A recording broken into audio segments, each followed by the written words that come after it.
नमस्कार दोस्तों, इलेक्ट्रोटेक्निक में आप सभी का बहुत बहुत स्वागत है। मेरा नाम है पीके। दोस्तों, आज के इस वीडियो में हम जानेंगे कि अर्थ और न्यूट्रल में क्या डिफरेंस होता है। जैसा कि मैंने अपने चैनल पे एक पोस्ट भी डाला था और आप लोगों से पूछा भी था, तो आप लोगों का कमेंट आया था यस यस यस। तो गाइस, इस वजह से मैं ये वीडियो बना रहा हूँ। लेकिन उससे पहले मैं आप लोगों को एक ज़रूरी चीज़ बताना चाहूँगा कि मैंने इसके ऊपर ऑलरेडी एक पोस्ट भी डाला हुआ है अपने वेबसाइट electrohindi.com पर, जो कि आप यहाँ पर आकर देख सकते हैं। तो गाइस, ये देखिए, मैंने एक पूरा का पूरा पोस्ट यहाँ पर लिखा हुआ है कि किस तरह से, मतलब क्या क्या डिफरेंस होते हैं अर्थ और न्यूट्रल के बीच, या फिर अर्थ को कैसे बनाया जाता है, अर्थ का क्या उपयोग होता है।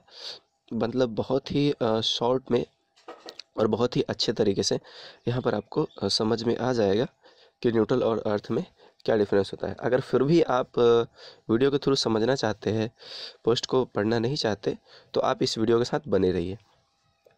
तो गाइस, मैं आपको बता दूं कि अर्थ कैसे बनाया जाता है या फिर अर्थ का उपयोग क्या होता है, ये भी यहाँ पर लिखा हुआ है।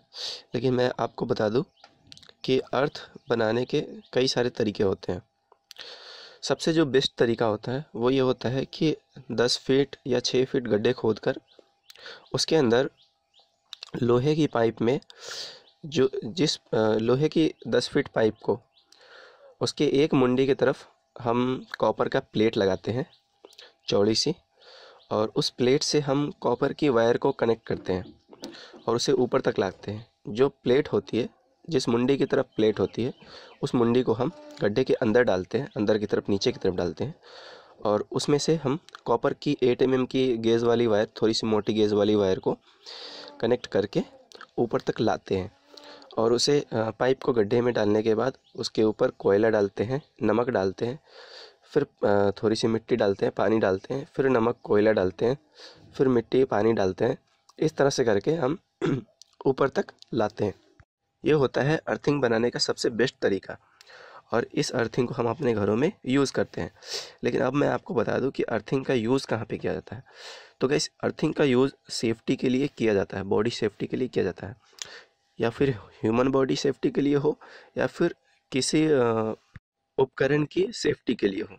तो गाइस, अर्थिंग को बेसिकली सॉकेट के जो सबसे ऊपरी पिन होती है, बड़ी वाली, उसमें लगाया जाता है, या फिर किसी भी उपकरण के बॉडी में लगाया जाता है। इसलिए इसे ग्राउंड या फिर बॉडी अर्थ भी कहा जाता है। तो गाइस, अर्थिंग की बनावट भी आपने समझ ली और अर्थिंग का उपयोग भी आपने समझ लिया। अब हम बात करेंगे न्यूट्रल के बारे में। तो गाइस, यूज़ के मामले में लगभग लगभग न्यूट्रल अर्थिंग के एक समान कहीं ना कहीं हो जाती है। तो गाइस, वो कहाँ पे होती है, मैं आपको बता देता हूँ कि अगर आप अर्थिंग वायर को लेंगे और उसके साथ फेज़ वायर को लेकर किसी एक बल्ब को जलाने की कोशिश करेंगे, तो वो बल्ब जलती है। यानी कि अर्थिंग से भी हमारा कोई ना कोई उपकरण काम कर रहा है। तो इसका मतलब न्यूट्रल से भी काम होता है और अर्थिंग से भी काम हो रहा है। तो इस मामले में कहीं ना कहीं थोड़ी सी ये दोनों एक जैसी है। लेकिन वहीं अगर आपको एक बल्ब न जलाकर थोड़ी सी हाई कैपेसिटी वाली कोई भी उपकरण जलानी है या चलानी है, जैसे कि गीज़र हो गया या फ्रिज हो गया, या और भी उससे हाई लेवल की कोई भी आप उपकरण अपने घर में यूज़ कर रहे हैं, तो इस सिचुएशन में आपकी अर्थिंग ठीक से काम नहीं करेगी। उसके जगह पे हमें न्यूट्रल को लगाना पड़ता है। और न्यूट्रल का उपयोग क्या है, मुझे नहीं लगता ये आपको बताने की ज़रूरत है। गाइस, न्यूट्रल अगर किसी भी सर्किट में ना हो तो वो सर्किट पूरा ही नहीं होता, आप यूँ समझ ले। बिल्कुल आसान शब्दों में अगर कहा जाए तो बिना न्यूट्रल के आप किसी भी उपकरण को नहीं चला सकते। फेज़ के साथ साथ न्यूट्रल की भी ज़रूरत होती है।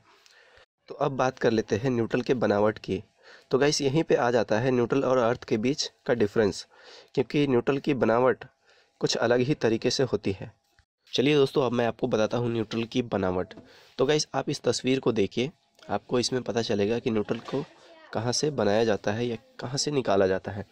तो दोस्तों, मैं आपको बताना चाहूँगा कि हमारे एरिया की जो डिस्ट्रीब्यूशन ट्रांसफार्मर लगी होती है हमारे एरिया के बाहर, जहाँ से हमारे एरिया में पावर की सप्लाई आती है केबल के थ्रू, तो वहाँ पे जो 3 फेज़ की इनपुट सप्लाई होती है वो डेल्टा कनेक्शन में होती है। एक्चुअली वहाँ पे जो ट्रांसफार्मर लगी होती है वो स्टार डेल्टा वाली ट्रांसफार्मर लगी होती है। उसके अंदर की जो कनेक्शन होती है, इंटरनल कनेक्शन, वो स्टार और डेल्टा में होती है। तो गाइस, जो बाहर से जो पावर सप्लाई आ रही है 3 फेज़ की, वो जो ट्रांसफार्मर में इनपुट करती है वो डेल्टा वाली कनेक्शन में इनपुट होती है, और जो वहाँ से आउटपुट निकलती है बन के, वो स्टार से बन के निकलती है, यानी कि स्टार कनेक्शन से बन के निकलती है। तो गाइस वही जो स्टार कनेक्शन है ना, वहीं से हमारा न्यूट्रल जो है वो बनकर निकलता है। तो दोस्तों आप इस तस्वीर में यहाँ पर देख सकते हैं, यहाँ पे जो एरो का निशान है, ये आउटपुट वाली कनेक्शन से एरो का निशान यहाँ पे दिखाया गया है, जो कि स्टार कनेक्शन से निकल रही है। आप इस रेड वाली एरो को अगर देखेंगे तो आपको समझ में आएगा कि स्टार कनेक्शन की जो बीच वाली पॉइंट होती है, उसी में से न्यूट्रल को निकाला जाता है। और गाइस आप अगर अपने एरिया के ट्रांसफार्मर को जाकर देखेंगे, जहाँ से आपके एरिया में सप्लाई आती है, तो आप देखेंगे कि वहाँ पे उस ट्रांसफार्मर में 3 फेज़ की सप्लाई इनपुट करती है, और वहाँ से जो निकलती है यानी कि आउटपुट जो होती है वो 4 वायर में होती है, यानी कि 3 तो फेज़ हो गई, और चौथा जो होता है वो न्यूट्रल का वायर होता है। तो गाइस इस तरह से कुछ न्यूट्रल की बनावट होती है। तो गाइस उम्मीद करता हूँ कि आप समझ गए होंगे कि न्यूट्रल की बनावट किस तरह से होती है। और गाइस मैं आपको बताना चाहूँगा कि अगर आप स्टार डेल्टा के बारे में अच्छे से नहीं जानते हैं, तो आप हमारी दूसरी वीडियो देखकर उसमें समझ सकते हैं कि स्टार और डेल्टा कनेक्शन क्या होती है, या फिर यूट्यूब पर सर्च करके भी देख सकते हैं कि स्टार डेल्टा कनेक्शन क्या होती है। आपको ढेरों सारी वीडियोज़ मिल जाएंगी स्टार डेल्टा के ऊपर, जिसे देखकर आप बहुत ही अच्छे से समझ सकते हैं कि स्टार डेल्टा कनेक्शन क्या होती है। तो दोस्तों बस यही एक छोटी सी डिफरेंस होती है न्यूट्रल और अर्थिंग के बीच, क्योंकि न्यूट्रल को ट्रांसफार्मर से ही बनाया जाता है तीनों फेज़ों को मिलाकर, और अर्थिंग को हम नीचे से निकालते हैं ज़मीन के अंदर से। तो गाइस उम्मीद करता हूँ कि आपको समझ में आ गया होगा न्यूट्रल और अर्थ के बीच का डिफरेंस। और अगर आपको ये वीडियो अच्छा लगा तो प्लीज़ इस वीडियो को लाइक कीजिए, शेयर कीजिए अपने दोस्तों के साथ। अगर आपका कोई सवाल या सुझाव है तो नीचे कमेंट ज़रूर कीजिएगा। और अगर आपने अभी तक हमारे चैनल को सब्सक्राइब नहीं किया तो प्लीज़ हमारे चैनल को सब्सक्राइब कर लीजिए। इसी तरह की वीडियोज़ हम आपके लिए लाते रहते हैं।